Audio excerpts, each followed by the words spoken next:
আসসালামু আলাইকুম, কেমন আছেন সবাই? আজকে আমি একটি অনুচ্ছেদ নিয়ে এসেছি। অনুচ্ছেদটি হলো কম্পিউটার। কম্পিউটার আধুনিক বিজ্ঞানের সবচেয়ে গুরুত্বপূর্ণ উদ্ভাবন। কম্পিউটার যন্ত্রটি এসেছে গ্রিক শব্দ কম্পিউট থেকে, যার অর্থ হিসাব বা গণনা করা। প্রথম দিকে কম্পিউটার শুধু হিসাব করার যন্ত্র হিসেবে ব্যবহৃত হতো, কিন্তু কালক্রমে কম্পিউটারের এমন বিকাশ ঘটেছে যে 21 শতকের সূচনায় এসে কম্পিউটার মানুষের জীবনযাত্রার সকল কাজের নিত্যসঙ্গী হয়ে উঠেছে।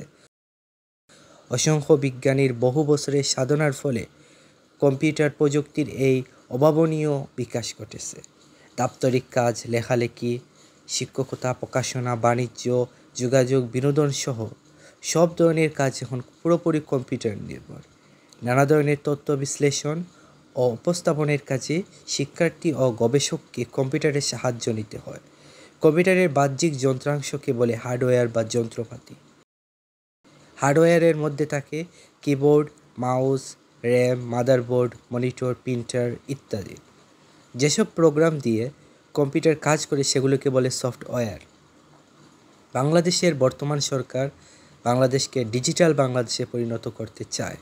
এর মানে কম্পিউটার প্রযুক্তির যাবতীয় সুবিধা দেশের সব মানুষের কাছে সহজলভ্য করে তোলা।